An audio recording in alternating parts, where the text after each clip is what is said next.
Good morning. So ಈಗಾಗಲೇ ನಾವೇನಪ್ಪ ಅಂದ್ರೆ ನಿಮ್ಮ 3ನೇ ಚಾಪ್ಟರ್ ಲೋಹಗಳು ಮತ್ತು ಅಲೋಹಗಳು ಪಾಠವನ್ನು ನೋಡ್ತಾ ಇದೀವಲ್ವಾ.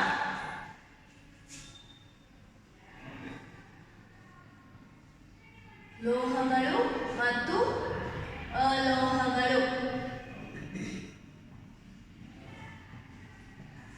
ಲೋಹಗಳು ಅಲೋಹಗಳ ಬಗ್ಗೆ ಏನಪ್ಪಾ ಅಂದ್ರೆ ಈಗಾಗಲೇ ನಾವು ಲೋಹಗಳ ಅಲೋಹಗಳ ಎರಡರದ್ದು ಏನು ಭೌತ ಗುಣಗಳನ್ನ ನೋಡಿದ್ವಿ ನಾವು, ಹೌದು ತಾನೆ.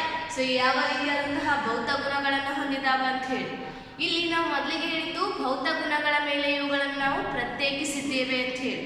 ಆದ್ರೆ ಇವುಗಳ ಭೌತ ಗುಣಗಳ ಬಗ್ಗೆ ನಾವು ಅಧ್ಯಯನವನ್ನ ಮಾಡಿದಾಗ ಕೆಲವೊಂದಿಷ್ಟು ಅಪವಾದಗಳು ಅಲ್ಲಿ ಕಂಡು ಬಂದು, ಹೌದು ಎಲ್ಲ ಲೋಹಗಳು ಘನ ಸ್ಥಿತಿಯಲ್ಲಿ ಇದ್ದಾವ ಅಂತ ಹೇಳಿದ್ದೀವಿ, ಆದ್ರೆ ಕೆಲವೊಂದಿಷ್ಟು ದ್ರವ ರೂಪದಲ್ಲಿಯೂ ಕೂಡ ಕಂಡು ಬಂದು, ಹೌದು ಪಾದರಸ ಅನ್ನುವಂಥದ್ದು. ಮುಂದೆ ಎಲ್ಲವೂ ಏನಪ್ಪ ಅಂದ್ರೆ ಹೆಚ್ಚಿನ ಕುದಿ ಬಿಂದು ದ್ರವನ ಬಿಂದುವನ್ನು ಹೊಂದಿದಾವ ಅಂತ ಹೇಳಿತ್ತು. ಆದ್ರ ಪಾದರಸ, ಗ್ಯಾಲಿಯಂ, ಸೀಸಿಯಂ ಕೆಲವು ಲೋಹಗಳು ಏನಪ್ಪ ಅಂದ್ರೆ ತುಂಬಾನೇ ಕಡಿಮೆ ದ್ರವನ ಬಿಂದುವನ್ನು ಹೊಂದಿದ್ದು, ಹೌದು. ಸೊ ಅದಷ್ಟೇ ಅಲ್ಲದೆ ಅಲೋಹಗಳು ಅಂತ ಅಂದಾಗ ಹೊಳೆಯುವುದಿಲ್ಲ ಅಂತ ಹೇಳಿತ್ತು ಭೌತ ಗುಣ. ಆದ್ರೆ ಕೆಲವು ಲೋಹಗಳಾದ ಅಲ್ಯೂಮಿನಿಯಂ ಆಗಿರಬಹುದು, ಗ್ರಾಫೈಟ್ ಇವೆಲ್ಲವೂ ಏನಾಗ್ತಾ ಇತ್ತು, ಹೊಳಿತಾ ಇತ್ತು, ಹೌದು. ಅಯೋಡಿನ್, ಸಾರಿ ಅಲ್ಯೂಮಿನಿಯಂ ಅಲ್ಲ, ಅಯೋಡಿನ್ ಮತ್ತು ಗ್ರಾಫೈಟ್, ವಜ್ರ ಇವು ಎಲ್ಲವೂ ಏನಪ್ಪಾ ಅಂದ್ರೆ ಹೊಳಪನ್ನ ಹೊಂದಿದ್ದು. ಅದೇ ರೀತಿ ಇವುಗಳು ಅವಾಹಕಗಳು, ವಿದ್ಯುತ್ತಿನ ಅವಾಹಕ ಅಂತ ಹೇಳಿತ್ತು. ಆದ್ರೆ ಗ್ರಾಫೈಟ್ ಅನ್ನುವಂಥ ಅಲೋಹ ಉತ್ತಮವಾದ ಏನು ವಿದ್ಯುತ್ ವಾಹಕ ಐತಿ ಅಂತ ಹೇಳಿತ್ತು. ಸೊ ಈ ಅಪವಾದಗಳ ಮೇಲೆ ಏನಪ್ಪಾ ಅಂದ್ರೆ ನಾವು ಈ ಭೌತ ಗುಣಗಳ ಆಧಾರದ ಮೇಲೆ ಇವುಗಳನ್ನು ನಾವು ಪ್ರತ್ಯೇಕಿಸೋದಕ್ಕೆ ಆಗೋದಿಲ್ಲ ಅಂತ ಹೇಳಿತ್ತು. ಸೊ ಹಾಗಾಗಿ ಇವುಗಳನ್ನು ನಾವು ಪ್ರತ್ಯೇಕಿಸಬೇಕು, ಕರೆಕ್ಟಾಗಿ ಸ್ಪಷ್ಟವಾಗಿ ಪ್ರತ್ಯೇಕಿಸಬೇಕಾದ್ರ ಇವುಗಳ ರಾಸಾಯನಿಕ ಗುಣಗಳ ಬಗ್ಗೆ ಏನಪ್ಪಾ ಅಂದ್ರೆ ನಾವು ಅಧ್ಯಯನವನ್ನ ಮಾಡಬೇಕು. ಸೊ ಆ ರಾಸಾಯನಿಕ ಗುಣಗಳ ಆಧಾರದ ಮೇಲೆ ಅವುಗಳನ್ನ ನಾವು ಸರಿಯಾಗಿ ಏನಪ್ಪಾ ಅಂದ್ರೆ ವಿಭಾಗ ಪ್ರತ್ಯೇಕಿಸಾಕ ಸಾಧ್ಯ ಆಯ್ತು. ಮೊದಲಿಗೆ ಏನು ಲೋಹಗಳ ಬಗ್ಗೆ ನೋಡೋಣ. ಲೋಹಗಳ ರಾಸಾಯನಿಕ ಗುಣಗಳು.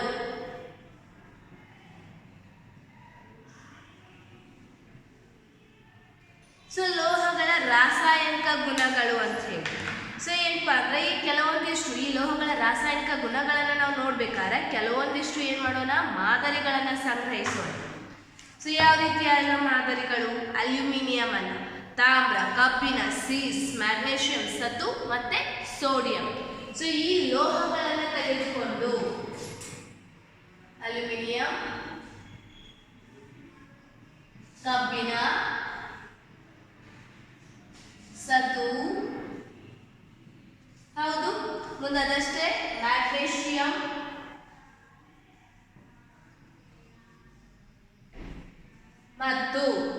ಮತ್ತೆ ಕೊನೆಯದಾಗಿ ಯಾವುದು ಸೋಡಿಯಂ, ತಾಮ್ರ ಕೂಡ. ಸೊ ಈ ಕೆಲವೊಂದಿಷ್ಟು ಮಾದರಿಗಳನ್ನು ನಾವೇನಪ್ಪ ಅಂದ್ರೆ ಇಲ್ಲಿ ತೆಗೆದುಕೊಂಡು ಕೆಲವೊಂದಿಷ್ಟು ಚಟುವಟಿಕೆಗಳನ್ನ ಮಾಡೋದ್ರ ಮೂಲಕ ಈ ಲೋಹದ ಗುಣಗಳನ್ನ ನಾವು ಕಲಿತಾ ಹೋಗೋಣ ಅಂತ. ಸೊ ಮೊದಲನೇದಾಗಿ ಏನಪ್ಪಾ ಅಂದ್ರೆ ಮೊದಲನೆಯ ರಾಸಾಯನಿಕ ಗುಣ. ಸೊ ಈ ಲೋಹಗಳು ಗಾಳಿಯಲ್ಲಿ ಉರಿದು ಅಂದ್ರ ಏನಾಗ್ತಾವು? ಲೋಹಗಳು ಗಾಳಿಯಲ್ಲಿ ಉರಿದಾಗ ಏನಾಗುತ್ತವೆ?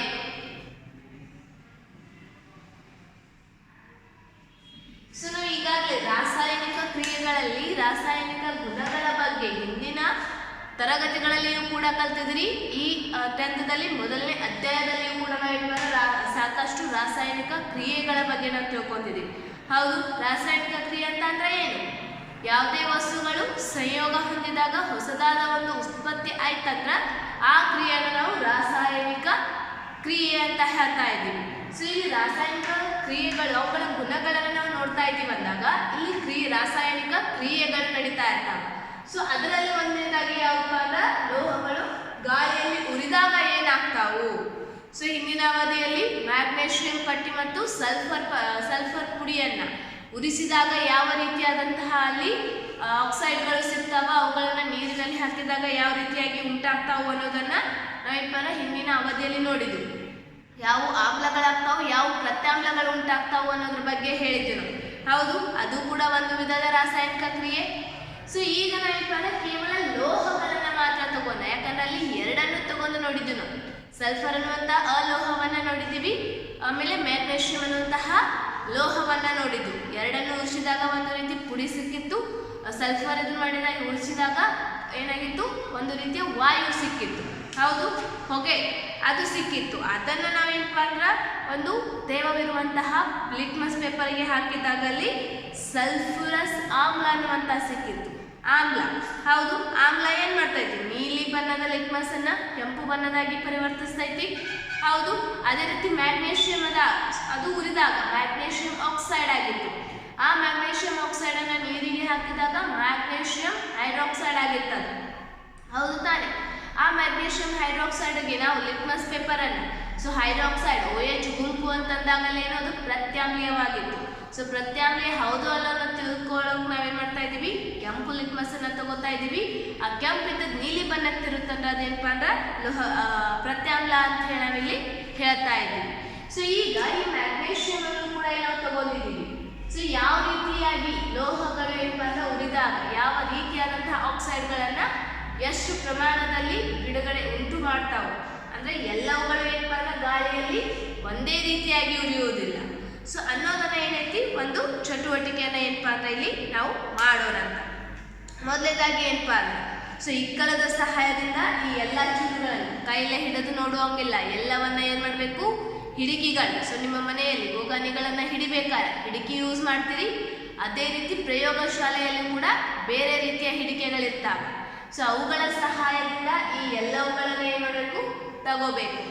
ತಗೊಂಡು ಏನ್ ಮಾಡಬೇಕು, ಅವುಗಳನ್ನ ಬೆಂಕಿಯ ಜ್ವಾಲೆ, ಒಂದು ಮಧ್ಯಸಾರ ದೀಪ ಅಥವಾ ಬನ್ಷನ್ ಬರ್ನರ್ ಅಂತ ಬರ್ತೈತಿ, ಅದರಲ್ಲಿ ಏನಪ್ಪಾ ಅಂದ್ರ ಈ ರೀತಿ ಉರಿ ಹತ್ತಿರ್ತೈತಿ. ಆ ಹಿಕ್ಕಳದ ಸಹಾಯದಿಂದ ಈ ತುಣುಕುಗಳನ್ನು, ಚಿಕ್ಕ ಚಿಕ್ಕ ತುಂಡುಗಳನ್ನ ತೆಗೆದುಕೊಂಡು ಉರಿಸ್ಬೇಕು. ಉತ್ಪನ್ನವಾದಂತ ಅಲ್ಲಿ ಉರಿಸಿದಾಗ ಯಾವ ರೀತಿಯಾದಂತಹ ಉತ್ಪನ್ನ ಸಿಗ್ತೈತಿ ಅದನ್ನ ಸಂಗ್ರಹಿಸಿ ನಂತರ ಏನ್ ಮಾಡಬೇಕು, ಉತ್ಪನ್ನಗಳು ಹಾಗೂ ಲೋಹದ ಮೇಲ್ಮೈ ತಂಪಾಗೋದಕ್ಕೆ ಬಿಡಬೇಕು. ಒಂದ್ ವೇಳೆ ಅವು ಉತ್ಪನ್ನ ಆಗಿದ್ದು ಅಂದ್ರ ಸಂಗ್ರಹಿಸ್ಬೇಕು, ಉತ್ಪನ್ನ ಆಗಲಿಲ್ಲ ಅಂದ್ರ ಅದನ್ನ ಹಾಗೆ ಇಟ್ಟು ಅದು ಪೂರ್ತಿಯಾಗಿ ತಣ್ಣಗಾಗುವವರೆಗೂ ಅದನ್ನ ಹಾಗೆ ಇಡಬೇಕು. ಸೊ ನಂತರ ಇಲ್ಲಿ ನಾವು ನೋಡ್ಬೇಕು ಯಾವ ಲೋಹ ಸುಲಭವಾಗಿ ಉರಿಯಿತು, ಇಲ್ಲ ಹಿಡಿದಾಗ ಯಾವುದು ಬೇಗನೆ ಸುಲಭವಾಗಿ ಉರಿದು ಹೋಗ್ತಾ ಇದೆ. ಹೌದು ತಾನೆ. ಈ ಉದಾಹರಣೆ ಯಾವ ರೀತಿ ಅಂದ್ರೆ ನಮ್ಮಲ್ಲಿ ನಾವು ಒಲೆ ಹಚ್ಚಬೇಕಾದ್ರೆ ಹಾಳೆಯನ್ನ ಕಟ್ಟಿಗೆಯನ್ನು ಎರಡನ್ನು ಇಟ್ಟಿರ್ತೀವಿ. ಯಾವುದು ಫಾಸ್ಟ್ ಆಗಿ ಹತ್ತೈತಿ, ಹಾಳೆಗೆ ಸ್ವಲ್ಪ ಸ್ವಲ್ಪ ಕಿಡಿ ಹತ್ತಿದ ಕೂಡಲೇ ಜಲ್ದಿನ ಹತ್ಕೊಂಡ್ಬಿಡ್ತೈತಿ. ಅದೇ ನೀವು ಕಟ್ಟಿಗೆ ಜಲ್ದಿ ಹತ್ತೈತಾನ, ಹತ್ತೋದಿಲ್ಲ. ಸೊ ಅದೇ ರೀತಿ ಇಲ್ಲಿ ಸಂಗ್ರಹಿಸಿದಂತಹ ಈ ಲೋಹಗಳ ಮಾದರಿಯಲ್ಲಿ ಯಾವುದು ಫಾಸ್ಟ್ ಆಗಿ ಏನಪ್ಪಾ ಅಂದ್ರೆ ಉರಿತೈತಿ, ಯಾವುದು ಬೇಗನೆ ಅದಕ್ಕೆ ಬೆಂಕಿ ಹತ್ಕೊಂಡು ಜ್ವಾಲೆ ಹತ್ತಿ ಬೇಗನೆ ಉರಿತೈತಿ ಅಂತ ಕೇಳ್ತಾ ಇದ್ದಾರೆ.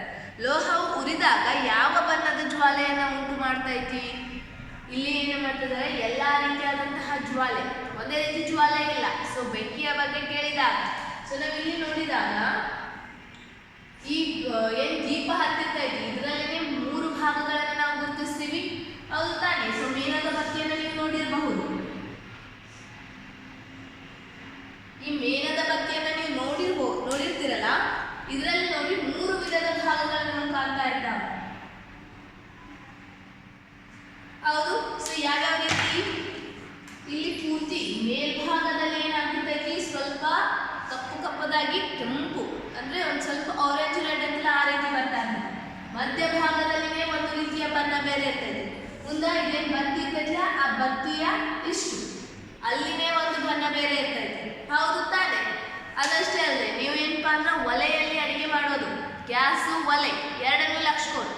ಸೊ ಗ್ಯಾಸ್ ಅಲ್ಲಿ ಏನಾಗ್ತಾ ಇರ್ತೈತಿ, ನೀಲಿ ಬಣ್ಣದ ಜ್ವಾಲೆ ಕಾಣ್ತಾ ಇರ್ತೈತಿ. ಅದೇ ನೀವು ಒಲೆ ಹಚ್ಚಿದ್ದು ಅಲ್ಲಿ ಯಾವ ರೀತಿಯಾಗಿರ್ತೈತಿ, ಅಲ್ಲಿನೇ ಒಂಥರ ಕೆಂಪು ಆರೆಂಜು ಆ ಬಣ್ಣದಲ್ಲಿ ಕಾಣ್ತಾ ಇರ್ತೈತಿ ಉರಿ. ಮುಂದತೆ ಸ್ಟೋವ್ಗಳು, ಆ ಸ್ಟೋವ್ಗಳಲ್ಲಿ ನೋಡ್ರಿ ಅಲ್ಲಿಯೂ ಕೂಡ ಈ ಕಡೆ ಗ್ಯಾಸ್ ಇರೋದಿಲ್ಲ, ಅಷ್ಟು ಒಲೆಗಳಿರೋದಿಲ್ಲ, ಅದರ ನಡುವೆ ಏನಪ್ಪಾ ಅಂದ್ರೆ ಇರ್ತೈತಿ. ಹೌದು ತಾನೆ. ಸೊ ಈ ರೀತಿ ಇವುಗಳಲ್ಲಿ ಯಾವ ರೀತಿ ಜ್ವಾಲೆ ಬೇರೆ ಬೇರೆ ಆಗೈತಿ. ಈ ವಸ್ತುಗಳನ್ನು ನಾವು ಸುಟ್ಟಾಗ ಕೂಡ ಬೇರೆ ಬೇರೆ ರೀತಿಯಾದಂತಹ ಜ್ವಾಲೆಯ ಬಣ್ಣ ನಮಗೆ ಕಂಡು ಬರ್ತೈತಿ. ಸೊ ಉರಿಸಿದ ನಂತರ, ಯಾಕಂದ್ರೆ ಇಲ್ಲಿ ಎಲ್ಲವೂ ಪೂರ್ತಿಯಾಗಿ ಉರಿದು ಉತ್ಪನ್ನ ಕೊಡೋದಿಲ್ಲ, ಕೆಲವೊಂದಿಷ್ಟು ಅಲ್ಲೇ ಅವುಗಳ ಮೇಲ್ಮೈಯನ್ನು ಮಾತ್ರ ಬದಲಾಯಿಸ್ತಾ ಇರ್ತಾವ. ಸೊ ಈ ಉರಿಸಿದ ನಂತರ ಲೋಹದ ಮೇಲ್ಮೈ ಹೇಗೆ ಕಾಣ್ತಾ ಇತ್ತು? ಆಕ್ಸಿಜನ್ ಜೊತೆ ಲೋಹಗಳ ಪರಿವರ್ತನೆಯನ್ನ ಇಳಿಕೆ ಕ್ರಮದಲ್ಲಿ ಜೋಡಿಸಿ ಅಂತ ಹೇಳ್ತಾರೆ. ಸೊ ಅಂದ್ರೆ ಆಕ್ಸಿಜನ್ ಜೊತೆ ಜಾಸ್ತಿ ಯಾವ್ದು ವರ್ತಿಸ್ತೈತಿ ಮತ್ತೆ ಯಾವ್ದು ಕಡಿಮೆ ವರ್ತಿಸ್ತೈತಿ ಅದನ್ನ ಏನಪ್ಪಾ ಅಂದ್ರೆ ಇಳಿಕೆ ಕ್ರಮದಲ್ಲಿ ಏನಪ್ಪಾ ಅಂದ್ರೆ ಇಲ್ಲಿ ಬರಿತಾ ಹೋಗ್ಬೇಕಂತ. ಸೊ ಹಾಗಾಗಿ ಈ ಚಟುವಟಿಕೆ ನಾವು ಏನಪ್ಪಾ ಅಂದ್ರೆ ಉತ್ತರವನ್ನ ಬರೆಯೋಣ.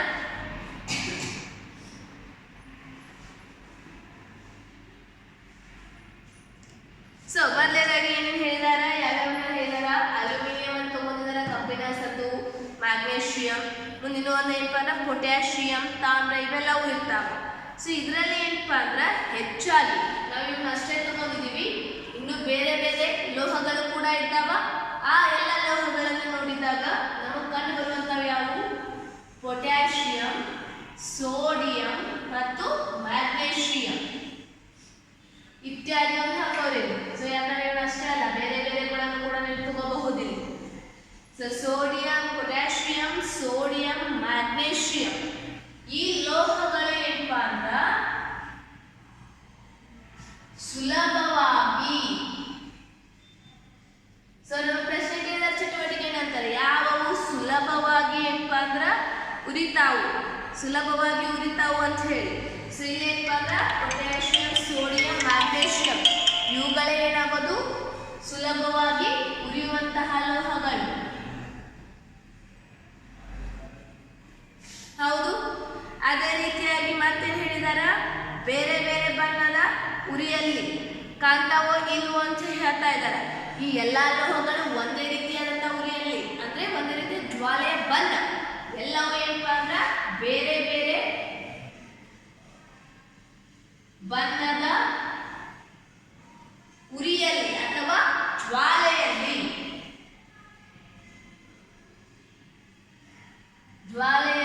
ಉರಿಯುತ್ತವೆ. ಯಾಕಂದ್ರೆ ನಾವು ಮೊದಲಿಗೆ ಹೇಳಿದ್ವಿ, ಮ್ಯಾಗ್ನೇಷಿಯಂ ಉರಿಸಿದಾಗ ಬಿಳಿಯ ಬಣ್ಣದ ಬೆಳಕಿನೊಂದಿಗೆ ಪ್ರಕಾಶಮಾನವಾದ ಬಿಳಿಯ ಬಣ್ಣದ ಬೆಳಕು ಅಂತ ಹೇಳಿದ್ರು. ಸೊ ಇವುಗಳನ್ನ ಉರಿಸಿದಾಗ ಇವು ಪೂರ್ತಿಯಾಗಿ ಬಿಳಿಯಾಗಿರ್ಲಿಕ್ಕಿಲ್ಲ. ಪೊಟ್ಯಾಷಿಯಂ, ಸೋಡಿಯಂ ಇವುಗಳ ಬಣ್ಣನೇ ಸ್ವಲ್ಪ ಬಿಳಿ ಕಡಿಮೆ ಇರಬಹುದು. ಹೌದು. ಸೊ ಇವುಗಳು ತುಂಬಾನೇ ಸುಲಭವಾಗಿ ಉರಿಯುವಂಥವು. ಇನ್ನು ಕೆಲವೊಂದಿಷ್ಟು ಲೋಹಗಳಿದ್ದಾವೆ ಸುಲಭವಾಗಿ ಉರಿಯುವುದಿಲ್ಲ, ಕೇವಲ ಅವುಗಳ ಮೇಲ್ಮೈಯನ್ನು ಮಾತ್ರ ಏನಪ್ಪಾ ಅಂದ್ರೆ ಬದಲಿಸುವಂತಹದ್ದು. ಸೊ ಯಾವ್ಯಾವಪ್ಪ ಅಂದ್ರೆ ಅವು ತಾಮ್ರ ಮತ್ತೆ ಅಲ್ಯೂಮಿನಿಯಂ. ತಾಮ್ರ ಮತ್ತು ಅಲ್ಯೂಮಿನಿಯಂ. ತಾಮ್ರ ಮತ್ತು ಅಲ್ಯೂಮಿನಿಯಂಗಳು ಏನಪ್ಪಾ ಅಂದ್ರೆ ಉರಿಯುವುದಿಲ್ಲ, ಇವು ಉರಿದು ಬೂದಿ ಆಗೋದಿಲ್ಲ.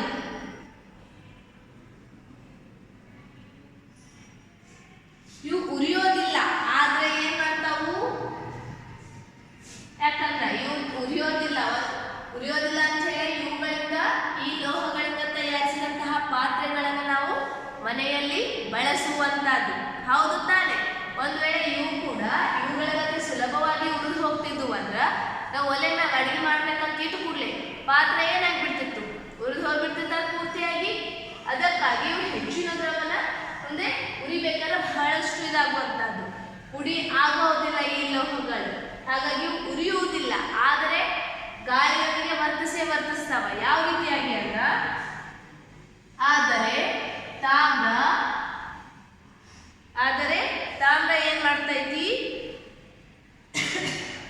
ಕಪ್ಪು ಬಣ್ಣದ ಗಾಳಿಯೊಂದಿಗೆ ಏನಪ್ಪಾ ಅಂದ್ರೆ ವರ್ತಿಸಿ ಬೆಂಕಿ ಉರಿಬೇಕಂದ್ರೆ ಅಲ್ಲಿ ಗಾಳಿಯ ಸಹಾಯ ಐತೆ. ಸೊ ಅದರೊಂದಿಗೆ ವರ್ತಿಸಿ ಏನಾಗ್ತೈತಿ? ಕಪ್ಪು ಬಣ್ಣದ ತಾಮ್ರದ ಆಕ್ಸೈಡ್, ಕಾಪರ್ ಆಕ್ಸೈಡ್ ಅಂತ ಹೇಳಿ ತಾಮ್ರದ ಆಕ್ಸೈಡ್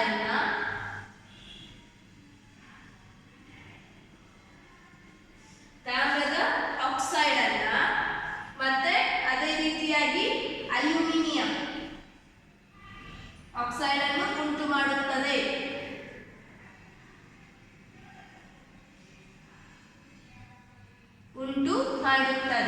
ಇವೆರಡು ಉರಿಯೋದಿಲ್ಲ. ತಾಮ್ರ ಏನಾಯ್ತು? ಕಪ್ಪು ಬಣ್ಣದ ತಾಮ್ರದ ಆಕ್ಸೈಡ್ ಸಂಕೇತ ಮಾತ್ರ ಬರೆದಿರ್ತೀನಿ. ಅಲ್ಯೂಮಿನಿಯಂ Al ಅಂತ ಹೇಳಿ. ಸೊ ಈ ಅಲ್ಯೂಮಿನಿಯಂ ಏನ್ ಮಾಡ್ತಾ ಇದ್ವಿ, ಬಿಳಿ ಬಣ್ಣದ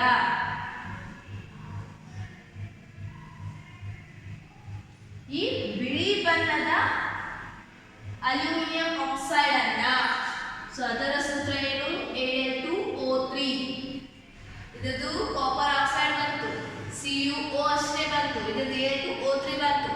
ಯಾಕ ಅನ್ನೋದನ್ನ 9ನೇ ತರಗತಿಯಲ್ಲಿ ಪರಮಾಣು ಅವುಗಳ ವೇಲೆನ್ಸಿ ಇಲೆಕ್ಟ್ರಾನ್ಗಳ ಬಗ್ಗೆ ಕಲ್ತಿದ್ದೀರಿ, ನೆನಪಿದೆಯಾ?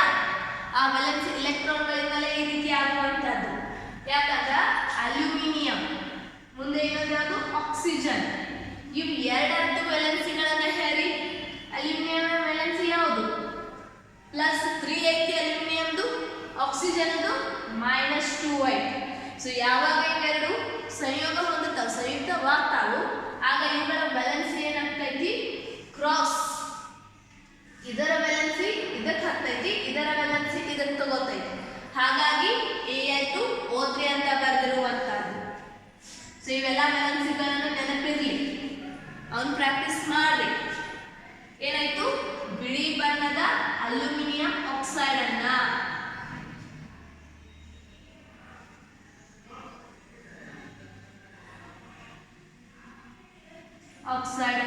ಉಂಟು ಮಾಡುತ್ತದೆ.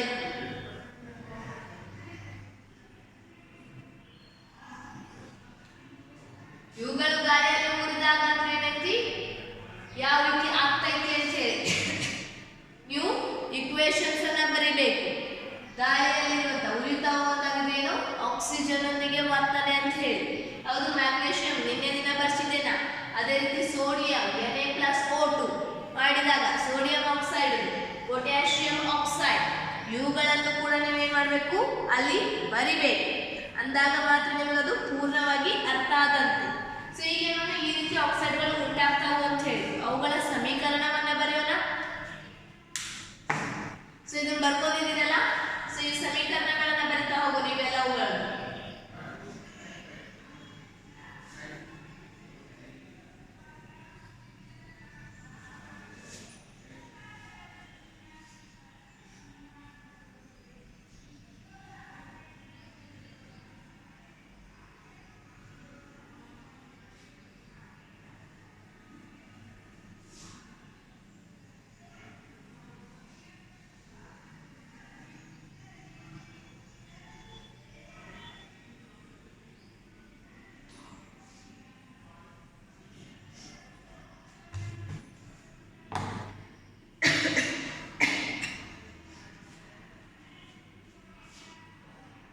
ಸೊ ಮೊದಲನೇದಾಗಿ ಯಾವ ತಗೊಂಡಿದ್ವಿ, ನಾವು ಸೋಡಿಯಂ ಅನ್ನ ತಗೊಂಡಿದ್ವಿ.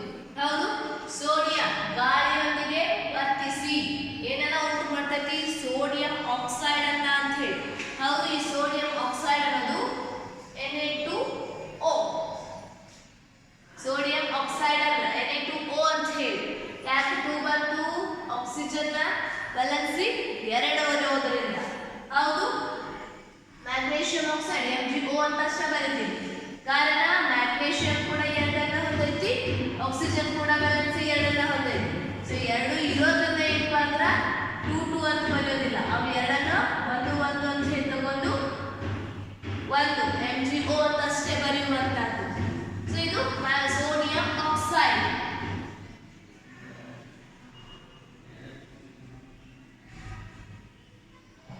ಹೌದು, ಮುಂದೆ ರೀತಿ ಪೊಟ್ಯಾಷಿಯಂ ಪ್ಲಸ್ ಆಕ್ಸಿಜನ್. ಸೊ ಇದರದ್ದು ಹೇಳಿ, ಸಾರಿ ಸಮೀಕರಣ ಸಮೀಕರಣವನ್ನ ಸರಿದೂಗಿಸಿ ನೋಡೋಣ. 2 ಸೋಡಿಯಂ ಪರಮಾಣು ಅದಾವ, ಇಲ್ಲಿ ಒಂದೇ ಐತಿ, ಒಂದೇ ಒಂದು ಆಕ್ಸಿಜನ್ ಪರಮಾಣು ಐತಿ, ಇಲ್ಲಿ 2 ಆಕ್ಸಿಜನ್ ಪರಮಾಣುಗಳಿದ್ದಾವ. ಹೌದು, ಸೊ ಹಾಗಾಗಿ ಏನ್ ಮಾಡೋಣ, ಇದಕ್ಕ 2 ಅಂತ ಬರೆಯೋಣ.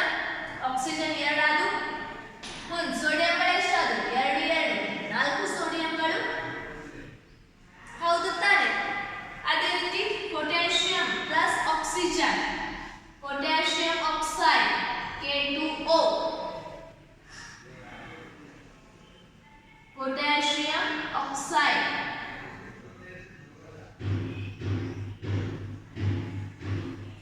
ಸೊ ನೋಡಿ, ಇದನ್ನು ಕೂಡ ಏನಾದ್ರು ರಾಸಾಯನಿಕ ಸಮೀಕರಣ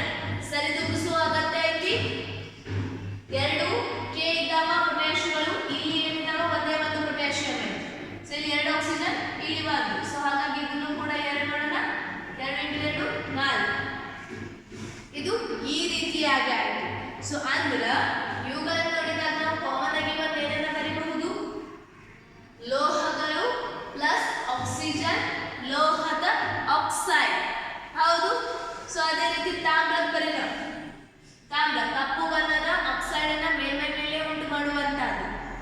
ಹೌದು. ಸೊ ಹಾಗಾಗಿ ತಾಮ್ರ ಪ್ಲಸ್ O2, ತಾಮ್ರ ಪ್ಲಸ್ O2, ತಾಮ್ರದ ಆಕ್ಸೈಡ್ CuO.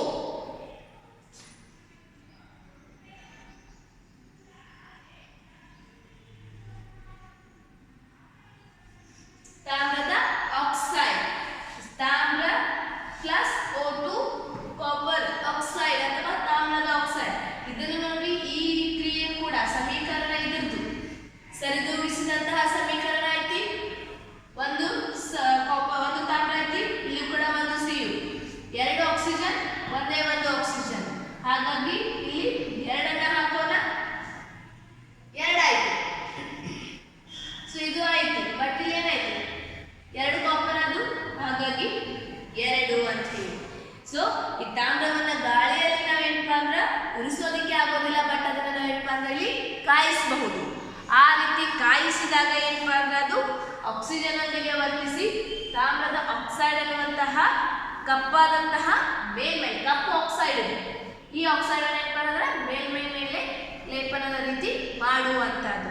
ಮುಂದೆ ಅದೇ ರೀತಿಯಾಗಿ ಅಲ್ಯೂಮಿನಿಯಂ ಕೂಡ ಯಾವ ರೀತಿಯಾಗಿ ಆಗ್ತೈತೆ ಅಂದ್ರೆ ಅಲ್ಯೂಮಿನಿಯಂ ಪ್ಲಸ್ ಆಕ್ಸಿಜನ್, ಇದು ಏನಾಯ್ತು Al2O3. ಹೌದು. ಸೊ ನೋಡಿ, ಸಮೀಕರಣ ಸರಿದೂಗಿಸಿದೈತಿ. ಒಂದೇ ಒಂದು ಅಲ್ಯೂಮಿನಿಯಂ, ಇಲ್ಲಿ ಎರಡು ಇದಾವ, ಎರಡು ಆಕ್ಸಿಜನ್, ಇಲ್ಲಿ ಮೂರು ಇದಾವ. ಸೊ ನಾವು ಹೇಗೆ ಮಾಡಬಹುದು, ಸೊ ಈ ಮೂರನ್ನ ಎರಡು ಮಾಡೋದಕ್ಕೆ ಬರೋದಿಲ್ಲ. ಸೊ ಹಾಗಾಗಿ ಇಲ್ಲಿ ನಾವು ಎರಡನ್ನ ಬರೆದು ಬಿಡೋಣ. 2 ಇಂಟು 3 ಎಷ್ಟಾಯ್ತು, 6 ಆಕ್ಸಿಜನ್ಗಳದು. ಸೊ 6 ಆಕ್ಸಿಜನ್ ಅಂದ್ರೆ ಇಲ್ಲಿ ಕೂಡ ನಾವು 3 ಬರ್ತೀವಲ್ಲ, 3 ಇಂಟು 2 6 ಆಕ್ಸಿಜನ್, ಆಕ್ಸಿಜನ್ಗಳ ಸಂಖ್ಯೆ ಸಮ ಆಯಿತು. ಮುಂದೆ 2 ಇಂಟು 2, ಸೊ ಎಷ್ಟು Alಗಳದು, 4 Alಗಳದು, 4 Al. ಸೊ ನೀವು ಇವುಗಳ ಹೆಸರು ಕೆಳಗಡೆ ಹೆಸರು ಬರೀಬೇಕು, ನಾ ಬರ್ದಿಲ್ಲ ಅಷ್ಟೇ. ಇವು ಎಲ್ಲ ಉತ್ತರದ ಹೆಸರು ಬರೀಬೇಕು ನೀವು. ಅವು ಯಾವನ್ನಂದ್ರೆ ನೀವು ಕಂಪಲ್ಸರಿ ಬರೀಬೇಕು. ಸೊ ಏನಾಯ್ತು ಇಲ್ಲಿ, ಅಲ್ಯೂಮಿನಿಯಂ ಆಕ್ಸೈಡ್,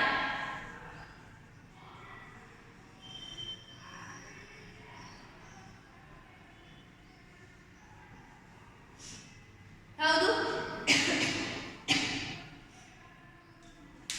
ಸೊ ಈ ಸಮೀಕರಣಗಳನ್ನ ಬರೆಯಬಹುದು. ಸೊ ಅದೇ ರೀತಿ ಇಲ್ಲಿ ನಾವೇನು ತಗೊಂಡಿದ್ದೀವಿ, ಕಬ್ಬಿಣವನ್ನ ತಗೊಂಡಿದ್ದೀವಿ, ಸತುವನ್ನ ತಗೊಂಡಿದ್ದೀವಿ. ಹೌದು. ಈ ಎರಡರದ್ದು ಏನಪ್ಪ ಅಂದ್ರೆ ಇದೇ ರೀತಿಯಾದಂತಹ ಸಮೀಕರಣವನ್ನ ನೀವು ಬರಬೇಕು. ಕಬ್ಬಿಣ ಮತ್ತು ಸತು ಆಕ್ಸಿಜನ್ ನೊಂದಿಗೆ ವರ್ತಿಸಿ ಏನು ಕಬ್ಬಿಣದ ಆಕ್ಸೈಡ್ ಮತ್ತು ಸತುವಿನ ಆಕ್ಸೈಡ್ ಅನ್ನ ಉಂಟು ಮಾಡ್ತಾವ, ಅದನ್ನ ನೀವೇನ್ ಮಾಡಬೇಕು, ಬರಬೇಕು. So fill in the blanks. ಕಬ್ಬಿಣ ಅಂದ್ರೆ Fe ಪ್ಲಸ್ O2. ಸೊ ಇಲ್ಲಿ ಏನ್ ಆನ್ಸರ್ ಬರುತ್ತೆ, ಕಬ್ಬಿಣದ ಆಕ್ಸೈಡ್ ಅದು ಯಾವುದು ಅನ್ನೋದನ್ನ ನೀವು ಬರಿಬೇಕು. ಅದರ ಸಂಕೇತವನ್ನ ಈ ರೀತಿಯಾಗಿ. ಮುಂದೆ ಅದೇ ರೀತಿಯಾಗಿ ಸತು ಜಿಂಕ್ ಪ್ಲಸ್ ಆಕ್ಸಿಜನ್, ಇವು ಎರಡು ನಿಮ್ಮ ಹೋಮ್ವರ್ಕ್ಗಳು.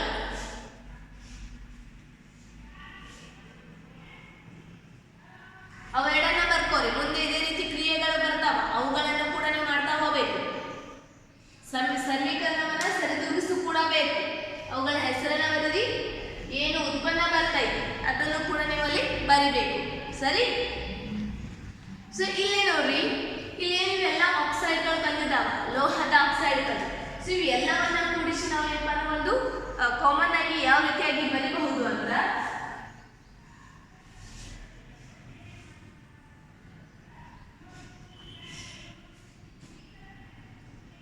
ಲೋಹಗಳು, ಲೋಹ ಪ್ಲಸ್ ಆಕ್ಸಿಜನ್,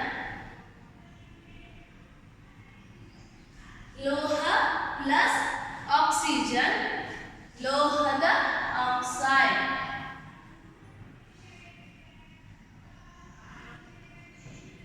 ಇದು ಸಾಮಾನ್ಯವಾದಂತಹ ಪದ ಸಮೀಕರಣ.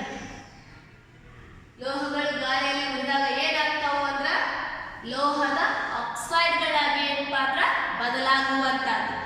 ಯಾವುದೇ ಲೋಹ ಇದೆ. ಸೊ ಅಲ್ಲಿ ಲೋಹದ ಆಕ್ಸೈಡ್ಗಳು ಏನಪ್ಪ ಅಂದ್ರೆ ಇಲ್ಲಿ ಉಂಟಾಗುವಂತದ್ದು. ಹೌದಾ? ಸೊ ಇವು ಏನು ಲೋಹಗಳ ಆಕ್ಸೈಡ್ಗಳು ಉಂಟಾಗ್ತಾವ, ಇವು ಎಲ್ಲವೂ ಏನಪ್ಪ ಅಂದ್ರೆ ಆಕ್ಸಿಜನ್ ಅನ್ನ ಜೊತೆ ವರ್ತಿಸಿದಾಗ ಉಂಟಾಗುವಂತದ್ದು. ಸೊ ಆದ್ರೆ ಇಲ್ಲಿ ನಾವು ಮೊದಲಿಗೆ ಈಗಾಗಲೇ ಈ ಲೋಹಗಳ ಆಕ್ಸೈಡ್ಗಳ ಬಗ್ಗೆ ಆಮ್ಲ ಮತ್ತು ಪ್ರತ್ಯಾಮ್ಲಗಳಲ್ಲಿ ಏನಪ್ಪ ಅಂದ್ರೆ ಕಲ್ತಿದ್ದೀವಿ. ನೆನಪಿದೆ? ಲೋಹದ ಆಕ್ಸೈಡ್ಗಳ ಏನಪ್ಪ ಅಂದ್ರೆ ಆಮ್ಲಗಳ ಲೋಹದ ಆಕ್ಸೈಡ್ಗಳೊಂದಿಗೆ ವರ್ತನೆ, ಪ್ರತ್ಯಾಮ್ಲಗಳು ಅಲೋಹದ ಆಕ್ಸೈಡ್ಗಳೊಂದಿಗೆ ವರ್ತನೆ ಅಂತ ಹೇಳಿ ನೆನಪಿದೆಯಾ? ಸೊ ತಾಮ್ರದ ಆಕ್ಸೈಡು ಹೈಡ್ರೋಕ್ಲೋರಿಕ್ ಆಮ್ಲದೊಂದಿಗೆ ವರ್ತಿಸುತ್ತಂದ್ರ ಅಲ್ಲಿ ಏನು ಉಂಟಾಗ್ತೈತಿ? ಸೊ ಇಲ್ಲಿ ನಾವು ಯಾಕಂದ್ರ ಹಿಂದೆ ಈ ಮ್ಯಾಗ್ನೇಷಿಯಂ ಬಗ್ಗೆ ತಗೊಂಡಾಗ ಅಲ್ಲಿ ಲೋಹ ಯಾವುದು, ಪ್ರತ್ಯಾಮ್ಲ ಯಾವುದು, ನೀರಿನೊಂದಿಗೆ ಅಂತ ನಾವು ನೋಡಿದ್ದೀವಿ. ಹೌದು, ಡೈರೆಕ್ಟ್ ಆಗಿ ಒಂದ್ ವೇಳೆ ಈ ಆಕ್ಸೈಡ್ಗಳು ಲೋಹಗಳೊಂದಿಗೆ ವರ್ತಿಸಿದ್ವು ಅಂದ್ರ ಏನಾಗ್ತೈತಿ? ಅದಕ್ಕೂ ಕೂಡ ಈ ರೀತಿಯಾದಂತಹ ಒಂದು ಸಮೀಕರಣವನ್ನ ಬರ್ದಿದ್ವಿ ನಾವು. ಏನದು? ಸೊ ಇವೆಲ್ಲ ಹೆಸರು ಬರ್ದಿದ್ದೀರಲ್ಲ,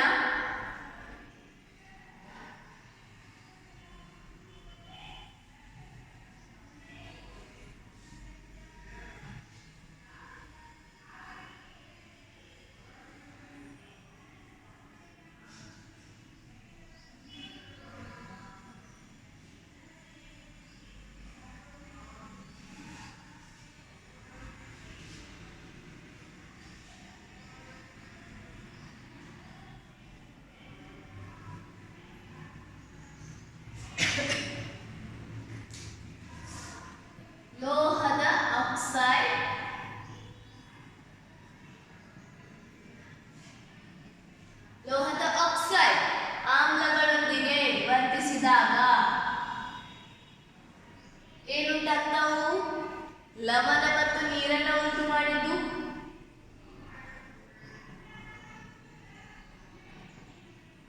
ಹೌದು, ನೆನಪೈತಿ? 2ನೇ ಅಧ್ಯಾಯ ಲೋಹಗಳ ಆಕ್ಸೈಡ್ಗಳೊಂದಿಗೆ ಆಮ್ಲಗಳ ವರ್ತನೆ, ಅಲೋಹಗಳ ಆಕ್ಸೈಡ್ಗಳೊಂದಿಗೆ ಪ್ರತ್ಯಾಮ್ಲದ ವರ್ತನೆ. ಸೊ ಆ ಆಮ್ಲ ಮತ್ತು ಪ್ರತ್ಯಾಮ್ಲದ ರಾಸಾಯನಿಕ ಗುಣಗಳ ಬಗ್ಗೆ ಅಧ್ಯಯನವನ್ನ ಮಾಡುವಾಗ ಇದನ್ನ ನಾವು ಕಲ್ತಿದ್ವಿ. ಹೌದು. ಸೊ ಅದೇ ರೀತಿ ನೀವು ಇದಕ್ಕೆ ನಾವು ಏನೇನ ಆಕ್ಸೈಡ್ಗಳು ನಮಗೆ ಉಂಟಾಗಿದಾವ ಅವುಗಳನ್ನ ತಗೊಂಡು ಮಾಡಬಹುದು. ಸೊ ಇಲ್ಲಿ ಉದಾಹರಣೆಗೆ ತಾಮ್ರದ ಆಕ್ಸೈಡ್ ಅನ್ನ ತಗೋತಾ ಇದ್ದೀನಿ. ತಾಮ್ರದ ಆಕ್ಸೈಡ್ ಪ್ಲಸ್ ಆಮ್ಲ ಅಂದ್ರೆ ನಾನು HCl ಹೈಡ್ರೋಕ್ಲೋರಿಕ್ ಆಮ್ಲವನ್ನ ತೆಗೆದುಕೊಳ್ತಾ ಇದ್ದೀನಿ. ಸೊ ಇಲ್ಲಿ ಯಾವ ಬರ್ತೈತೆ ಸರಿ? ಲವಣ ಉಂಟಾಗುವಂತದ್ದು ಯಾವುದು? ತಾಮ್ರದ ಕ್ಲೋರೈಡ್ ಪ್ಲಸ್ ನೀರು. ಹೌದು ತಾನೆ? ಸೊ ಲವಣ ಅನ್ನೋದು ತಾಮ್ರದ ಕ್ಲೋರೈಡ್ ಮತ್ತು ಲವಣ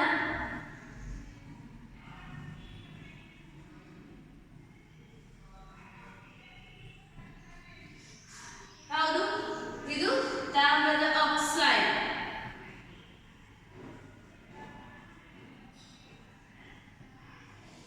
ತಾಮ್ರದ ಆಕ್ಸೈಡ್ ಆಮ್ಲವಾದ HCl ನೊಂದಿಗೆ ವರ್ತಿಸಿ ತಾಮ್ರದ ಕ್ಲೋರೈಡ್ ಅನ್ನು ಮತ್ತು ನೀರನ್ನ ಉಂಟು ಮಾಡಿರುವಂತದ್ದು. ಸೊ ಇಲ್ಲಿ ನೋಡಿ, ಈ ಸಮೀಕರಣ ಸರಿದೂಗಿಸಿದಂತದ್ದೈತಿ, ಬ್ಯಾಲೆನ್ಸ್ ಸಮೀಕರಣ ಸರಿದೂಗಿಸಿದ ಐತಿ. ನೋಡಿ, ಒಂದು CO ಐತಿ, ಒಂದು CO ಐತಿ, ಒಂದು ಆಕ್ಸಿಜನ್ ಐತಿ, ಒಂದೇ ಒಂದು ಆಕ್ಸಿಜನ್ ರೈಟ್ ಐತಿ, ಒಂದೇ ಒಂದು H ಐತಿ, ಇಲ್ಲಿ ಎಷ್ಟಿದಾವ? 2 Hಗಳಿದ್ದಾವೆ. ಒಂದೇ ಒಂದು Cl ಐತಿ, ಇಲ್ಲಿ ಏನಿದಾವ? 2 ಇದಾವ. ಸೊ ಹಾಗಾಗಿ ನಾವು 2 ಬರೆಯೋಣ. ನೋಡಿ, 2 ಹೈಡ್ರೋಜನ್, 2 ಹೈಡ್ರೋಜನ್, 2 ಕ್ಲೋರಿನ್, 2 ಕ್ಲೋರಿನ್. ಹೌದು ತಾನೆ? ಅದೇ ರೀತಿ ನೀವು ಉಳಿದವುಗಳಲ್ಲೂ ಕೂಡ ಮ್ಯಾಗ್ನೇಷಿಯಂ ಆಕ್ಸೈಡ್ ಆಮ್ಲದೊಂದಿಗೆ ವರ್ತಿಸಿದಾಗ ಏನು ಯಾವ ರೀತಿಯ ಲವಣ ಉಂಟಾಗ್ತೈತಿ ಆ ಲವಣಗಳದ್ದು ಕೂಡ ನೀವು ಬರಿಬೇಕು. ಸೊ ನಿಮ್ಮ ಹೋಮ್ವರ್ಕ್ನ ಕೊನೆಯಲ್ಲಿ ಹೇಳೋದಿಲ್ಲ, ಇಲ್ಲೇನ ಹಾಕಿರ್ತೀವಿ ನಾವು ಬರಿತಾ ಹೋಗಬೇಕು. ಸೊ ಮ್ಯಾಗ್ನೇಷಿಯಂ ಆಕ್ಸೈಡ್ ಪ್ಲಸ್ ನೀವು HCl ತಗೋಬೇಕಂತ ಏನಿಲ್ಲ, ನೀವು ಬೇರೆ ರೀತಿಯಾದಂತಹ ಲವಣಗಳನ್ನು ಕೂಡ ನೀವು ಇಲ್ಲಿ ತಗೋಬಹುದು.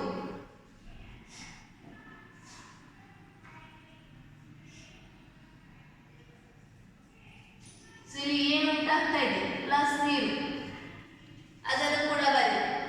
ಆಮೇಲೆ ಅದೇ ರೀತಿಯಾಗಿ ಏನಪ್ಪ ಅಂದ್ರೆ ಪೊಟ್ಯಾಷಿಯಂ ಹೈಡ್ರಾಕ್ಸೈಡ್. ಸೊ ಇವುಗಳು ಕೂಡ ನಿಮ್ಮ ಹೋಮ್ವರ್ಕ್. ಆಗಲೇ 2 ತಪ್ಪೋದಿಲ್ಲ, ಅದ್ರ ಜೊತೆ ಇವೆರಡನ್ನು ಕೂಡ ಬರಿ.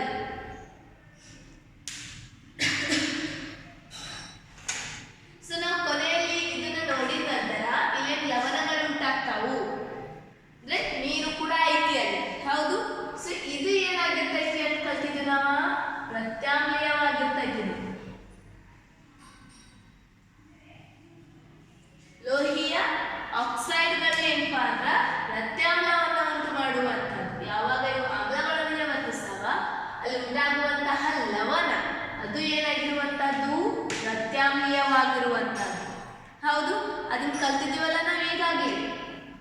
ಓಕೆ, ಸೊ ಆದ್ರೆ ಈಗ ಏನ್ ಮಾಡೋಣ, ಇದನ್ನ ಬರ್ಕೊತಿದ್ದೀರಲ್ಲ, ಈಗ ಮುಂದೆ ಹೋಗೋಣ. ಅಲ್ಯೂಮಿನಿಯಂ ಆಕ್ಸೈಡ್ ಯಾವ ರೀತಿಯಾಗಿ ಲೋಹಗಳೊಂದಿಗೆ ವರ್ತಿಸ್ತೈತಿ ಅನ್ನೋದು. ಸೊ ಇದನ್ನ ನೆನಪಿರಲಿ, ಲೋಹದ ಆಕ್ಸೈಡ್ಗಳು ಪ್ರತ್ಯಾಮ್ಲೀಯವನ್ನ ಉಂಟು ಮಾಡ್ತಾವ. 2ನೇ ಪಾಠದಲ್ಲಿ ಬಂದೈತಿ, ಅಗೇನ್ 3ನೇ ಪಾಠದಲ್ಲಿ ಕೂಡ ಕಲಿತಾ ಇದ್ದೀವಿ. ಸೊ ಇವೆಲ್ಲ ಇಂಪಾರ್ಟೆಂಟ್ ಇರ್ತಾವ. ಸಮೀಕರಣಗಳನ್ನ ಸರಿಯಾಗಿ ಬರೀರಿ, ಸರಿಯಾಗಿ ಬರ್ಕೋತು ಬರ್ರಿ. ಯಾವ್ದಾದ್ರು ಒಂದೇ ಒಂದು ನಂಬರ್ ನೀವು ಮಿಸ್ ಮಾಡಿದ್ರೆ ಅದು ತಪ್ಪತೈತಿ, ಸರಿಯಾಗಿ ಬರ್ಕೋರಿ.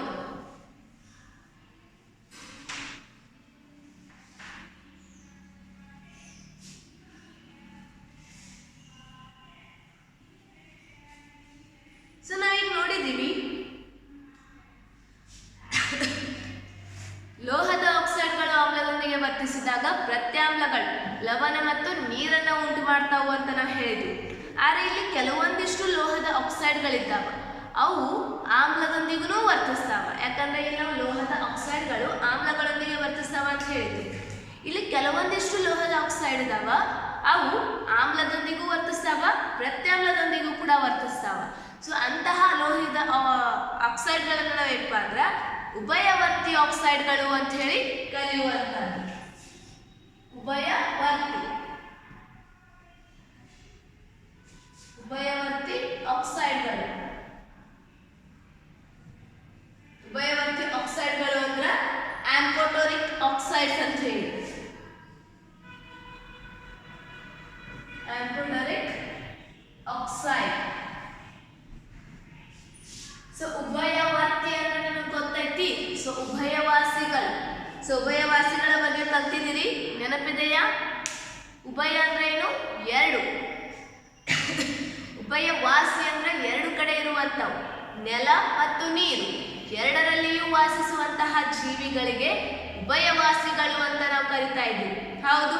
ಸೊ ಉದಾಹರಣೆಯಾಗಿ ಮೊಸಳೆ, ನೀರಿನಲ್ಲಿಯೂ ಕೂಡ ಅದು ಇರಬಹುದು, ಮುಂದೆ ಹೊರಗಡೆಯೂ ಕೂಡ. ಅದೇ ರೀತಿ ಕಪ್ಪೆ, ಇವೆಲ್ಲವುಗಳಿಗೆ ಉಭಯವಾಸಿ ಅಂತೀವಿ ನಾವು. ಯಾಕಂದ್ರೆ ನಾವೇನು ನೀರಿನಲ್ಲಿಯೂ ಕೂಡ ವಾಸ ಮಾಡ್ತಾವು, ಅದೇ ರೀತಿ ಭೂಮಿಯ ಮೇಲೆ ಕೂಡ. ಸೊ ಅದೇ ರೀತಿ ಉಭಯವರ್ತಿ ಆಕ್ಸೈಡ್ಗಳಂದ್ರ ಕೆಲವೊಂದಿಷ್ಟು ಆಕ್ಸೈಡ್ಗಳು ಏನ್ ಮಾಡ್ತಾ ಇದಾವ, ಆಮ್ಲೀಯ ಜೊತೆಗೆ ಮತ್ತು ಪ್ರತ್ಯಾಮ್ಲೀಯ 2 ಗುಣಗಳನ್ನ ಏನಪ್ಪಾ ಅಂದ್ರ ಪ್ರದರ್ಶಿಸುವಂಥದ್ದು. ಅಂದ್ರೆ 2 ಜೋಡಿ ನಾವು ವರ್ತಿಸಿದ್ವು ಅಂದ್ರ ಏನಾಗ್ತಾವ, ಆಮ್ಲದೊಂದಿಗೆ ವರ್ತಿಸಿದ್ರ ಪ್ರತ್ಯಾಮ್ಲೀಯ ಗುಣ ತೋರಿಸ್ತಾವು. ಅದೇ ರೀತಿಯಾಗಿ ಪ್ರತ್ಯಾಮ್ಲ ಜೊತೆ ವರ್ತಿಸಿದ್ರ ಆಮ್ಲೀಯ ಗುಣ. ಈ ರೀತಿಯಾಗಿ ಏನಪ್ಪಾ ಅಂದ್ರೆ 2 ಗುಣವನ್ನು ಪ್ರದರ್ಶಿಸುವಂತಹ ಆಕ್ಸೈಡ್ಗಳಿಗೆ ನಾವು ಉಭಯವರ್ತಿ ಆಕ್ಸೈಡ್ಗಳು ಅಂತ ಹೇಳಿ ಕರೆಯುವಂತಹದ್ದು. ಕೆಲವು ಲೋಹದ ಆಕ್ಸೈಡ್ಗಳು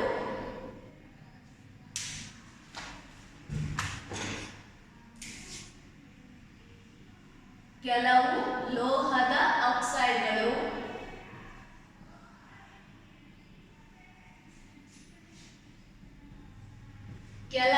ಲೋಹದ ಆಕ್ಸೈಡ್ಗಳು ಆಮ್ಲೀಯ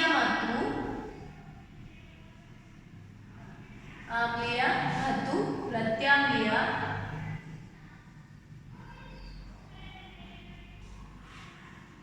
ಎರಡು ಆಮ್ಲೀಯ ಮತ್ತು ಪ್ರತ್ಯಾಮ್ಲೀಯ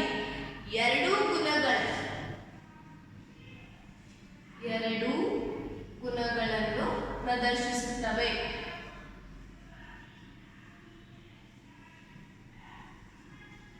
ಹೌದಾ? ಸೊ ಎರಡೂ ಗುಣವನ್ನು ಪ್ರದರ್ಶಿಸುತ್ತಾವ. ಇಂತಹ ಲೋಹದ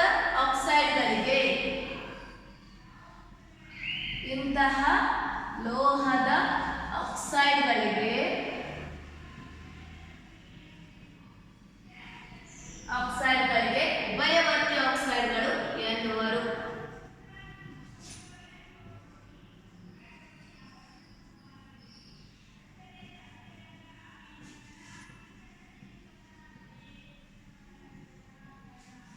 ಎಲ್ಲವೂ ಇಲ್ಲ, ಕೆಲವುಗಳು ಮಾತ್ರ.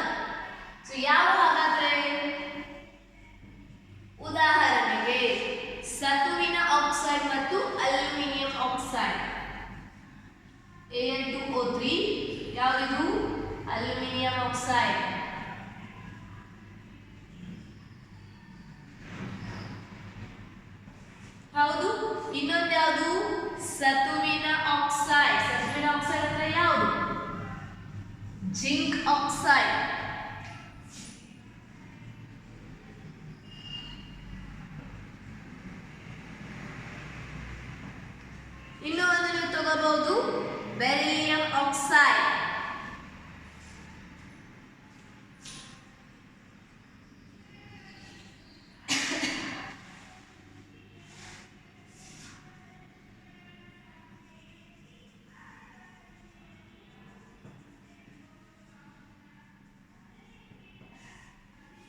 ಅದೇ ರೀತಿ ಮತ್ತೆ ಎಕ್ಸಿಟ್.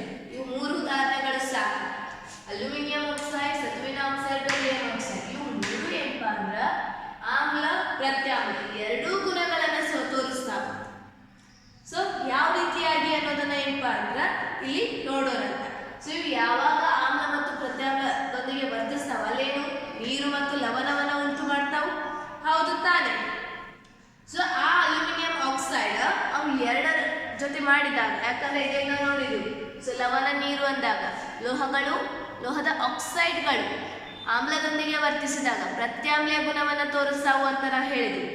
ಹೌದು, ಇದು ಕೂಡ ಏನು ಲೋಹದ ಆಕ್ಸೈಡ್ ಆಮ್ಲದೊಂದಿಗೆ ವರ್ತಿಸಿ ಪ್ರತ್ಯಾಮ್ಲೀಯ ಗುಣ ತೋರಿಸ್ತೈತಂತ, ಅದೇ ಪ್ರತ್ಯಾಮ್ಲದೊಂದಿಗೆ ವರ್ತಿಸಿ ಆಮ್ಲೀಯ ಗುಣ ಎರಡನ್ನೂ ಕೂಡ ಇಲ್ಲಿ ತೋರಿಸ್ತಾ ಇದೆ, ಹೌದು ತಾನೆ. ಹಾಗಾಗಿ ಇವುಗಳನ್ನು ನಾವೇನಪ್ಪ ಅಂದ್ರೆ ಇಲ್ಲಿ ಉಭಯವರ್ತಿಗಳು ಅಂತ ಹೇಳುವಂಥದ್ದು. ಸೊ ಯಾವ ರೀತಿಯಾಗಿ ಅಲ್ಯೂಮಿನಿಯಂ ವರ್ತಿಸ್ತೈತಿ ಅನ್ನೋದನ್ನ ನೋಡ್ರಿ. ಅಲ್ಯೂಮಿನಿಯಂ ಆಕ್ಸೈಡ್ ಅದು ಏನೈತಿ Al2O3, ಹೌದು ತಾನೆ. ಸೊ ಇದು ಆಮ್ಲದೊಂದಿಗೆ ಅಂತ ನಾವಿಲ್ಲಿ HCl ಅನ್ನ ತಗೋತಾ ಇದ್ದೀವಿ. HCl ಈ HCl ಒಂದಿಗೆ ವರ್ತಿಸಿ ಲವಣವನ್ನ ಉಂಟು ಮಾಡ್ತೈತಿ. ಯಾವ ಲವಣವನ್ನ? AlCl2 ಅಲ್ಯೂಮಿನಿಯಂ ಕ್ಲೋರೈಡ್ ಪ್ಲಸ್ ನೀರು, ಹೌದು ಅಲ್ಯೂಮಿನಿಯಂ ಕ್ಲೋರೈಡ್. ಸೊ ಈ ಸಮೀಕರಣ ನೋಡ್ರಿ ಸರಿದೂಗಿಸಿದಂತದ್ದೈತಿ. ಎರಡೇ ಅಲ್ಲ, ಇಲ್ಲಿ ಎಷ್ಟಿದಾವು? ಕೇವಲ ಒಂದೇ ಐತಿ. ಸೊ 3 ಆಕ್ಸಿಜನ್ ಇಲ್ಲಿ ಒಂದೇ ಆಕ್ಸಿಜನ್, ಒಂದು HCl, ಒಂದು ಹೆಚ್ಚು 2 ಹೆಚ್ಚು, 2 Cl, ಸಾರಿ 1 Cl, ಇಲ್ಲಿ 2 Cl ಇರುವಂಥದ್ದು. ಸೊ ಮೊದಲಿಗೆ ಇದಕ್ಕೆ ಎರಡು ಬರೆದ್ಬಿಡೋಣ ನೋಡ್ರಿ. ಸೊ ಮೊದಲಿಗೆ ದೊಡ್ಡದಿರೋದು ನಮ್ಮ ರೂಲ್ಸ್ ಪ್ರಕಾರ ಯಾವ್ದು ತೊಗೊಂಡೈತಿ ಅದನ್ನ ನಾವಿಲ್ಲಿ ಸಮ ಮಾಡ್ಕೋವಂಥದ್ದು, ಹೌದು. ಸೊ ಯಾವುದು? ಇದರಲ್ಲಿರುವಂಥ ಆಕ್ಸಿಜನ್ಗಳ ಸಮಸಂಖ್ಯೆ, ಹೌದು ತಾನೆ. ಸೊ ಇಲ್ಲಿ ಏನಿದು 3 ಆಕ್ಸಿಜನ್ಗಳಿದ್ದಾವೆ, ಹೌದು. ಸೊ ಹಾಗಾಗಿ ಏನ್ ಮಾಡೋಣ, ಇದಕ್ಕ 3ಅನ್ನ ಕೊಡೋಣ. 3 ಆಕ್ಸಿಜನ್ ಆದು. ನಂತರ 2 ಏಳಗಳಿದಾವೆ, ಇಲ್ಲಿ ಅಷ್ಟೈತಿ ಒಂದೇ ಐತಿ. ಸೊ ಇದಕ್ಕೂ ಕೂಡ 2ಅನ್ನ ಕೊಡೋಣ ನೋಡ್ರಿ. ಈಗೇನಾಯ್ತು? H ಮತ್ತು ಕ್ಲೋರಿನ್ ಇವೆರಡನ್ನೇ ಮಾತ್ರ ಮಾಡಬೇಕು. 2 × 2 ಎಷ್ಟು Cl ಅದು? 4 Cl ಅದು. 3 × 2 3 2 6, ಹೌದು 6 ಆಕ್ಸಿಜನ್ಗಳಾದವು. ಸೊ ಇದು Cl3 Cl3, ಯಾಕಂದ್ರೆ ಅಲ್ಯೂಮಿನಿಯಂದು 3 ಇದೆಯಲ್ಲ ಹಾಗಾಗಿ. So 2 × 3 6, 3 × 2 so 6 HCl. ಸೊ ಲೋಹದೊಂದಿಗೆ ವರ್ತಿಸಿದಾಗ ಈ ರೀತಿಯಾದಂತಹ ರಾಸಾಯನಿಕ ಕ್ರಿಯೆಯಲ್ಲಿ ನಡೆದೈತಿ. ಸೊ ಅದೇ ರೀತಿ ಪ್ರತ್ಯಾಮ್ಲದೊಂದಿಗೂ ಕೂಡ ಇದು ವರ್ತಿಸ್ತೈತಿ ಅಂತ ಹೇಳೈತಿ. ಪ್ರತ್ಯಾಮ್ಲ ಯಾವುದನ್ನ ತಗೋಣ? NaOH sodium hydroxide. ಸೊ ಇದಕ್ಕೆ ಇನ್ನೊಂದು ಕೂಡ ಹೆಸರಿದೆ, ಕಾಸ್ಟಿಕ್ ಸೋಡಾ ಅಂತ ಹೇಳಿ. ಸೊ ನೀವು ಇದನ್ನು ಬರ್ಕೋಬಹುದು, caustic soda.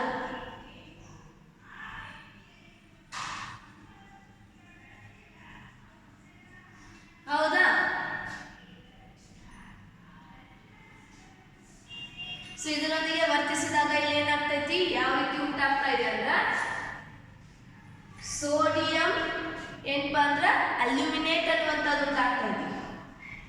NaAlO3 sodium aluminate plus ನೀರು. ಸೊ ಇದನ್ನು ಕೂಡ ಸಮೀಕರಣ ಸರಿದೂಗಿಸ್ರಿ. Al ಒಂದೇ ಆಕ್ಸಿಜನ್ 3ಕ್ಕೆ ಸಮ ಇದೆ. ಸೊ ಹಾಗಾಗಿ ಇದಕ್ಕೆ 2ಅನ್ನ ಕೊಡೋಣ. 2 Na ಅದು 2 ಹೈಡ್ರೋಜನ್, ಹೌದು ಇಲ್ಲಿ ಒಂದೇ ಇದೆ. ಒಂದು ಆಕ್ಸಿಜನ್ ಕೂಡ 3 + 1 4 ಆಗಿದ್ದಾವೆ, ಹೌದು ಇಲ್ಲ ಎಷ್ಟು 3 + 1 4. ಅದೇ ರೀತಿ ಇಲ್ಲಿ 2 ಕೊಡೋಣ. ಸೊ ಯಾಕಂದ್ರೆ ಈಗ ನೋಡು 3 2 6 + 1 ಎಷ್ಟದು ಜಾಸ್ತಿ ಆಗಿದ್ದಾವ, 7 ಆಗಿದ್ದಾವ. ಸೊ ಹಾಗಾಗಿ ಇಲ್ಲಿ 2 ಕೊಟ್ಟಿವಂದ್ರೂ ಕೂಡ ಏನು ಸಮವಾಗಿ ಆಗುವಂಥದ್ದು. ಸೊ ಇದು 2 ಸಾರಿ 2 2 4 1 5 3 + 2 5 ಅದು. ಸೊ ಈ ರೀತಿ ಇದು ವರ್ತನೆ ಆಗುವಂಥದ್ದು. ಅದೇ ರೀತಿ ನೀವು ಜಿಂಕ್ ಮತ್ತೆ ಬೆರಿಲಿಯಂ ಆಕ್ಸೈಡ್ ಆಕ್ಸೈಡ್ ಅದು ಕೂಡ ಇಲ್ಲಿ ನೀವು ತೋರಿಸಬಹುದು. ಓಕೆ, ಸೊ ಇದನ್ನ ಬರ್ಕೊಂಡಿದ್ದೀರಲ್ಲ. ಇಲ್ಲಿ ಚಟುವಟಿಕೆನ ನೋಡಿದಾಗ ಅಲ್ಲಿ ಒಂದು ಪ್ರಶ್ನೆಯನ್ನ ಬಿಟ್ಟಿದ್ದೀವಿ ನಾವು. ಏನು ಅವರು ಆ ಆಕ್ಸಿಜನ್ ವರ್ತನೆಯನ್ನ ಇಳಿಕೆ ಕ್ರಮದಲ್ಲಿ ತೋರಿಸ್ರಿ ಅಂತ ಹೇಳಿದ್ರು. ಹೌದು, ಸೊ ಅಲ್ಲಿ ಮೇಲ್ಗಡೆ ಏನಾದ್ರು ಸ್ಪೇಸ್ ಇಟ್ಟಿದ್ರ ಅಲ್ಲಿ ಬರ್ಕೊಂಡಿದ್ದೀನ.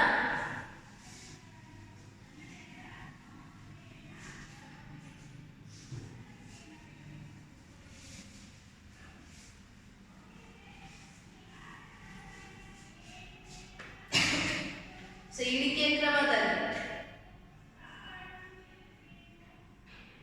ಆಕ್ಸಿಜನ್ ನೊಂದಿಗೆ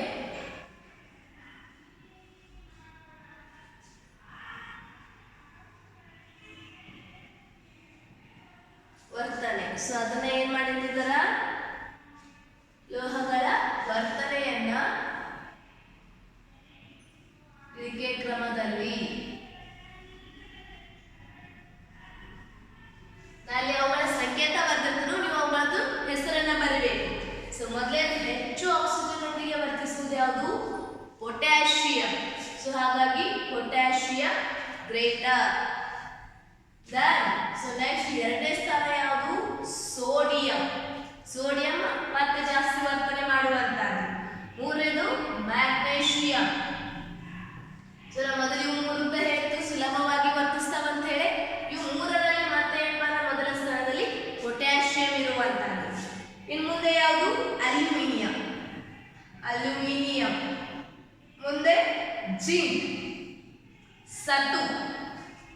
ಮುಂದೆ ಪಿಬಿ, ಲೆಡ್ ಅಂತ ಹೇಳ್ತೀವಿ ನಾವು, ಪಿಬಿ ಸೀಸ. ಮುಂದೆ ಕೊನೆಯದಾಗಿ ಕಾಪರ್. ನಾವು ಮಾಡಿರುವಂತ ಇದರಲ್ಲಿ ಇವು ಇಷ್ಟು ಏನಪ್ಪ ಅಂದ್ರೆ ಇರುವಂತದ್ದು. ಸೊ ಇದರಲ್ಲಿ ಇನ್ನೂ ಒಂದು ಏನಪ್ಪ ಅಂದ್ರೆ ಇವುಗಳ ಆಕ್ಸೈಡ್ಗಳು, ಲೋಹಗಳ ಆಕ್ಸೈಡ್ ಏನು ಉಂಟಾಗಿದಾವಲ್ಲ ಅವು ನೀರಿನಲ್ಲಿ ಕರಗೋದಿಲ್ಲ. ಹೆಚ್ಚಿನ ಲೋಹದ ಆಕ್ಸೈಡ್ಗಳು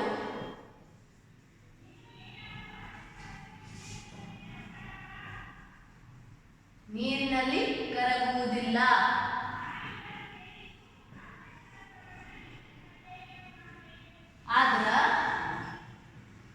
ಆದ್ರೆ ಎರಡೆರಡು ಆಕ್ಸೈಡ್ ಇದ್ದಾವೆ. ಯಾವಪ್ಪ ಅಂದ್ರೆ ಸೋಡಿಯಂ ಆಕ್ಸೈಡ್ Na2O ಮತ್ತೆ ಪೊಟ್ಯಾಷಿಯಂ ಆಕ್ಸೈಡ್ K2O. ಇವು ಏನಪ್ಪ ಅಂದ್ರೆ ನೀರಿನಲ್ಲಿ ಕರಗುತ್ತವೆ.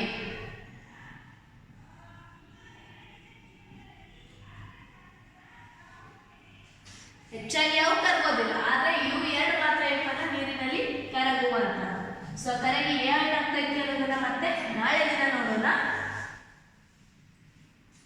ಮುಂದೆ ಇನ್ನೂ ಒಂದು ಪಾಯಿಂಟ್ ಅನ್ನ ಬಿಟ್ಟಿರುವಂತದ್ದು ಯಾವಪ್ಪ ಅಂದ್ರೆ, ನಾವು ಹೇಳಿದ್ವಿ ತಾಮ್ರದೇನು ಉರಿಯೋದಿಲ್ಲ, ಅಂದ್ರೆ ಮ್ಯಾಗ್ನೇಷಿಯಂ ಜೊತೆ ಆ ರೀತಿಯಾಗಿ ಉರಿಯೋದಿಲ್ಲ, ಕಪ್ಪು ಬಣ್ಣದ ಆಕ್ಸೈಡ್ ಉಂಟು ಮಾಡ್ತೈತಿ ಅಂತ ಹೇಳಿ. ಇನ್ನೂ ಕೆಲವೊಂದಿಷ್ಟು ಲೋಹಗಳಿದಾವ, ಅವುಗಳಿಗೆ ನಾವು ಹೆಚ್ಚಿನ ತಾಪವನ್ನ ಕೊಟ್ಟಿವಂದ್ರೆ ಅವು ಯಾವುದೇ ರೀತಿಯಾಗಿ ವರ್ತನೆಯನ್ನದು ತೋರಿಸೋದಿಲ್ಲ. ಸೊ ಯಾವಪ್ಪ ಅಂದ್ರೆ ಅವು ಬೆಳ್ಳಿ ಮತ್ತೆ ಚಿನ್ನ. ಬೆಳ್ಳಿ ಮತ್ತು ಚಿನ್ನ ಏನಪ್ಪ ಅಂದ್ರೆ ಹೆಚ್ಚಿನ ಉಷ್ಣತೆಯಲ್ಲಿ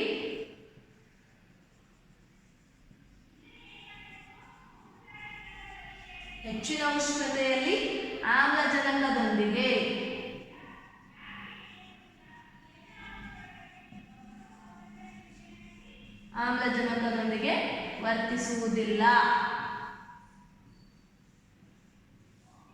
ಇವುಗಳಿಗೆ ಏನಾದರೂ ಹೆಚ್ಚಿನ ಉಷ್ಣತೆಯನ್ನು ಕೊಟ್ಟುವ ನೀವು ಯಾವುದೇ ರೀತಿಯಾದಂತಹ ವರ್ತನೆಯನ್ನ ತೋರಿಸೋದಿಲ್ಲ. ಸೊ ಇದು ಗೊತ್ತಾಯ್ತಲ್ಲ. ಸೊ ಉಭಯ ವರ್ತಿಗಳ ಬಗ್ಗೆ ಏನಪ್ಪ ಅಂದ್ರೆ ಮತ್ತೆ ನಾಳೆ ದಿನ ಇನ್ನಷ್ಟು ನೋಡೋಣ ಅಂತ